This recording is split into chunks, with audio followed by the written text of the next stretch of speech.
Hello, everyone. Welcome. Um, I was gonna say happy Wednesday, but it's Friday. Normally we're live on Wednesdays. It's the end of the week, and we're here to provide an update on some of the recent happenings in Canadian immigration. I'm Kay Wilson. I am the lead consultant with Northern Connections Canada Immigration, and I'm joining you from Canada, from Regina, Saskatchewan, to be exact. As you guys come on in, as you join me, let me know where you're joining me from. I'm happy to interact with you this afternoon. Hope you're having a good Friday so far and your week went well. There has been a lot that's been happening as per usual with immigration, with Canadian immigration specifically. All right. I see some folks from Barbados. Thanks for joining. Guyana, welcome.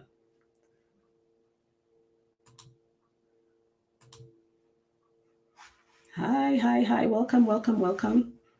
Victoria, BC. Nice to have you. Jamaica. Awesome. Trinidad. I see some familiar names as well. Thank you guys for your support.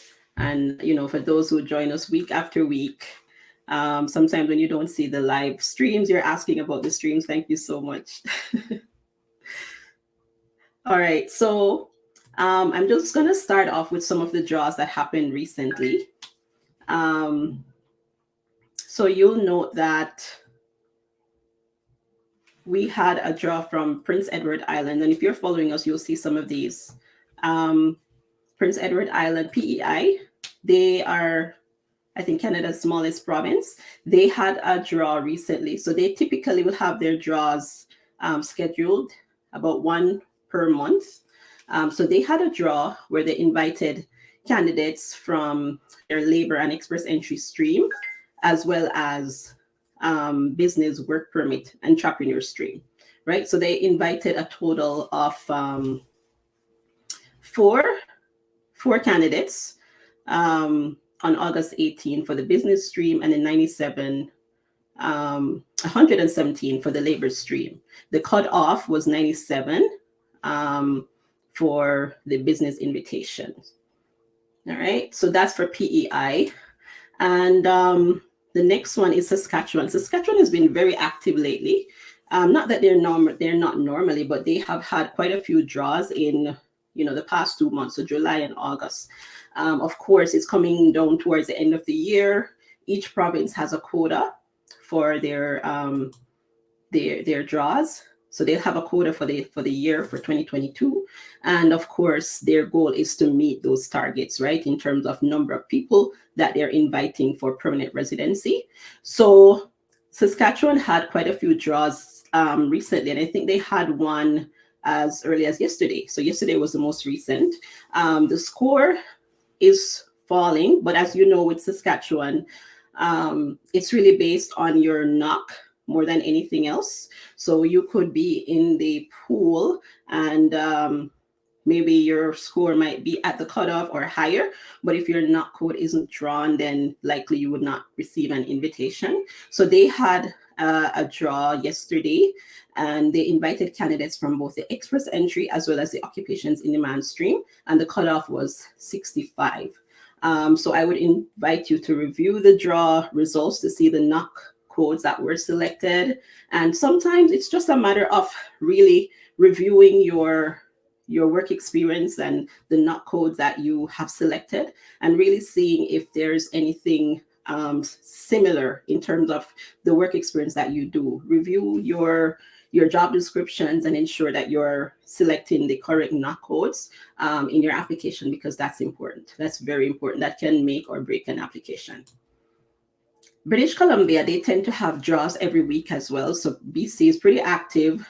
They often draw from a number of different categories. So they have skilled workers, they have, international graduates, and they have, some of these streams are aligned with express entry, some are outside of the express entry system. So they had a draw on August 23rd. They had a draw on August 23rd. And They invited about 220 candidates were invited to apply for permanent residency, and the cutoff scores varied based on the category of the draw. All right, and then in some recent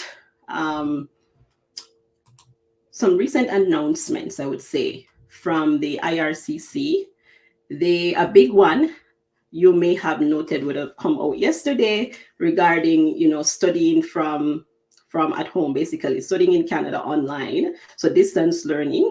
That's something that came up. I think that was one of the blessings of COVID, that helped a lot of persons to continue or to study in Canada without having to physically be in Canada and still maintaining the benefits, that an international student will get from studying in Canada.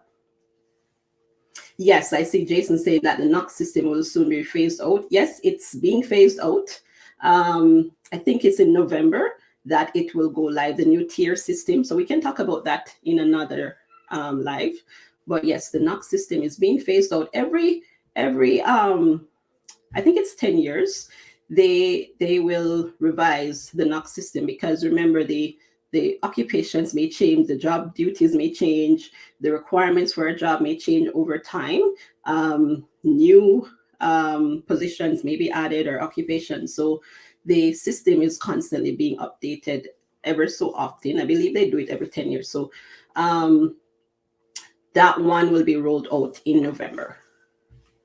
All right. So one other update, though, that IRCC announced on the 24th, they were just providing an update on some of the measures that they're taking to strengthen Canada's immigration system. As some of you may know, in recent times, there's been a lot of application backlogs, and with a bid to reduce that and to address the labor shortage. There's a huge labor shortage in Canada still ongoing. And so they're trying to address that by improving the processes at IRCC, because a lot of these labor shortages can only be addressed with immigration, right? Bringing people into the country in order to work and to meet the labor market needs in Canada.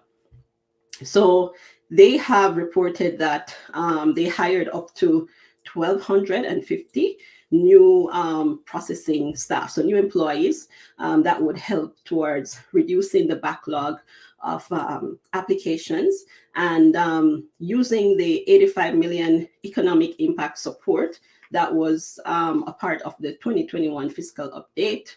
So their goal is to utilize those funds to bring on new staff and to help to improve overall client experience. And I know I have some of my clients who have been victims of the delays, and it's very frustrating, when you're waiting forever to hear back from IRCC, or your application is taking a lot longer than, is expected. And then, of course, one of the goals of immigration, one of the milestones of Canadian immigration is family reunification, right? So that's one of the pillars of Canada's immigration system, to reunite families. And so again, they are noting that they're working on it. Let's see what they do over the next little bit. They do note that the goal is to allow them to return back to regular processing standards. So processing standards would be 6 months for express entry and 12 months for family reunification. So that means that if everything happened as they should, if you applied for permanent residency through the express entry system, for example, and you were selected, your application should be processed within 6 months. It's not currently happening at the moment. So this is one of the things that they indicated that they're working on. And then for family reunification, maybe family sponsorship, reuniting a husband and a wife or children, so on.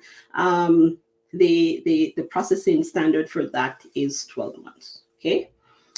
And they also wanted to tell about some of the work that they were able to do recently as it relates to meeting targets. So in 2021, they noted that they set a historic record to admit more than 405,000 new permanent residents. So that's a big milestone. That's huge. That's a lot of people.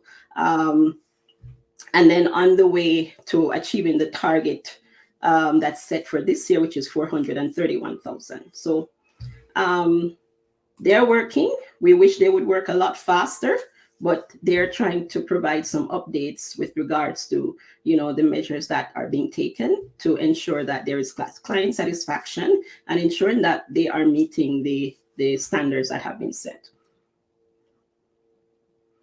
All right, Nerissa. So Nerissa Bin said she got selected in yesterday's Saskatchewan draw. That's amazing. That's amazing, Nerissa. Congrats.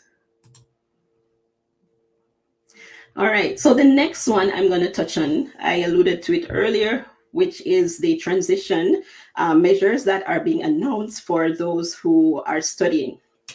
So a little bit of a background. So like at the onset of the pandemic, when we were right in the height of the pandemic, the government of Canada introduced some measures that were aimed at helping to reduce the impact of COVID-19 and travel and health restrictions and all of that on international students. So what they did was to change the rules a bit. So these measures allowed international students who were studying in Canada or pursuing a program in Canada to complete up to 100% of their programs online from outside Canada, right? So you could stay at home, complete your program, and still be eligible for your postgrad work permit to facilitate working in Canada at the end of your program, right? So this was one of the accommodations that they made. So prior to the pandemic, you could not do that, right? You would have to be physically in Canada to benefit from the post-graduation work permit. And so they made that change, and it was in effect, and it was extended once again up until the end of this month, so August 31st, 2022, right? It was extended to that time. Now they have come out and they are saying, hey, we're extending this again.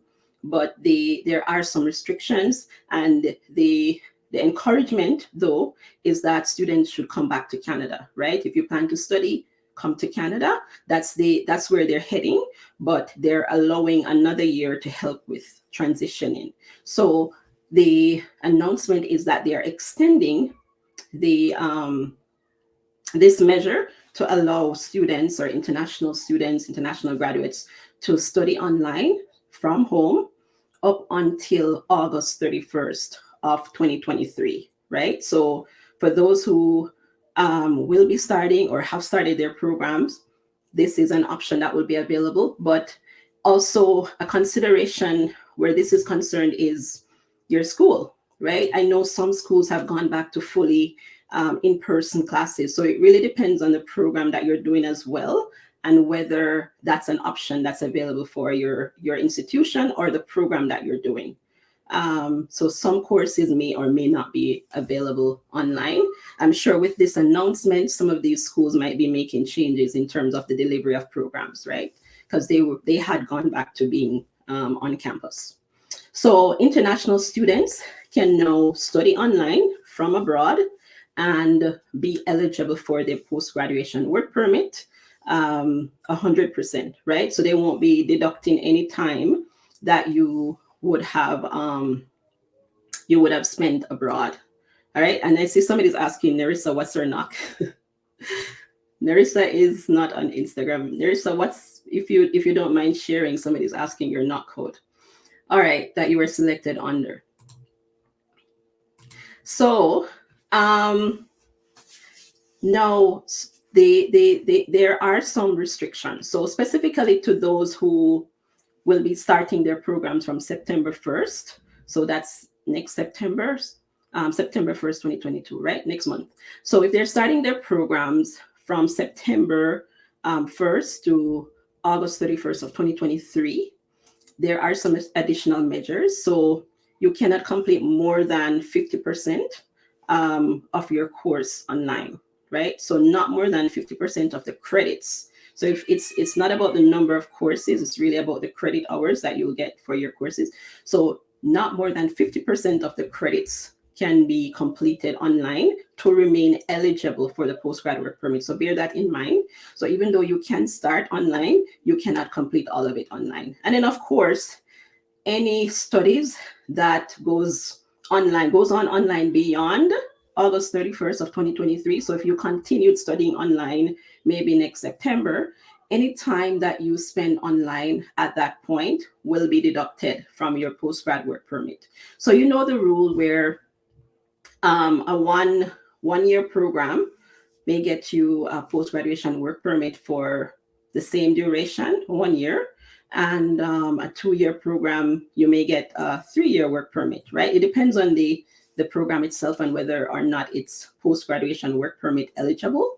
So if you were to spend time studying online beyond that period, they would be deducting from that post-grad work permit that you would have gone, right? So bear that in mind, especially if you're doing a 1-year program. Like, you don't want any reduction to your work permit, because it would not be worth it, especially if your goal is to remain in Canada permanently, right? To have the opportunity to apply for a for permanent residence, so postgrad work permit and then permanent residence, right? So that's something to bear in mind.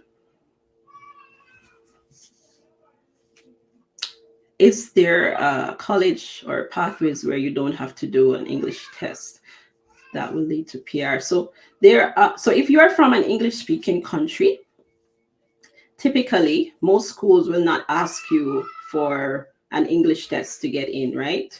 As long as you studied in English and you met all other admission requirements. I can't think of any clients that we've had from an English-speaking country or they studied in English who were required to produce IELTS tests. Typically, it's for those who are from a country where the first language is not English, right? Or they studied in a country where the first language is not English.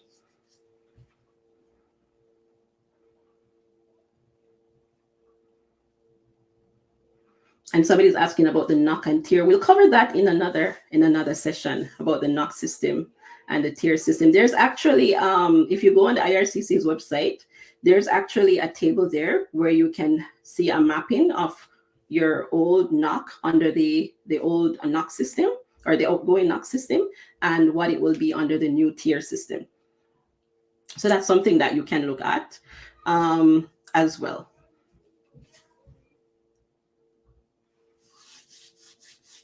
Camila, yes, that would be yes. If you did your IELTS 2 years ago, you would need to redo it. All right, and then the final thing I'm going to touch on is our webinar. So some of you may have seen we're having a webinar next week. So it will be a 3-day, 3 days of information. It's a free webinar. You can register on Instagram. If you're on Instagram, there's a link in the bio on Instagram. Otherwise, there's an event page posted online as well, or you can send us an email or send us a message to get the link to register. We will be touching on different topics. So on day 1, which is Monday, let's see, what date is that? I think that's August 29th. So on the 29th, we'll be talking about permanent residency. So we'll be looking at different permanent residency programs and what are some of the basic requirements that you'll need to meet in order to apply for permanent residency in Canada. And you'll also be hearing from some of our clients that we have or are working with and what has it been for them. In terms of their experience throughout the process so far. Some of them are already here. You'll hear about their experience and what their journey was like. All right, so that's one. And on the second day, so day 2, we'll be talking about studying in Canada, right? And we might even touch a little bit more on this new update that IRCC provided in terms of online studies and what that might mean for you in terms of going through that route to come to Canada. The third day, we'll be talking about working in Canada. So we'll be talking about the different work programs that are available. I'll be having a special guest. Her name is Vanessa Gerard. She is a career strategist that's based in Canada here, and she will be here to give you some tips on finding employment in Canada, as well as we'll be talking about some of the different programs and some of the recruitment that we are also doing at the moment with the employers that we're working with. So if any of those topics interest you, make sure you register, and you don't want to miss it, right? That's all I can say. I think I saw a question here. Somebody says, I'm currently studying at the UWI and would like to continue my studies in Canada. What is the best way to do that regarding continuing my studies and having a study permit applying for PR? So it will depend on what you're doing currently, in terms of your program and how far you are as well in that program. Because if you are close to the end of your program, I would probably tell you to just finish it, and then you can proceed with studying in Canada. But it really depends on where you are in the program, what course you're pursuing, what do you want to pursue in Canada, and how that will be related. Because in getting into a program in Canada, they will be looking at your previous education as well. And there are instances where you'll be able to apply for transfer of credit. And there are some instances based on the institution where you'll not be able to transfer your credit. So I think those are all factors that you would have to consider in applying to study here. And then, of course, there are other eligibility requirements that you'll have to meet for study permits. So it's really two things to consider: the admissions side of things and getting into a program, and then the second step would be the study permit part, where there are some requirements around that as well. All right, and I think that's all I have for you guys today. Let me see if I missed any questions. Oh, somebody's asking, register where? So there's a link in our bio. I see you're asking that question on Instagram. You can go to the link there and register, or just send us a message. Somebody on the team, one of our social media persons, will respond to you. So send a message and ask for the registration link, and they can send it to you as well. All right, guys, thanks so much for joining, and have a great weekend. I will catch up with you next week. Hopefully I'll see some of you, if not all of you, live at our webinars next week. And until then, I'll catch up with you.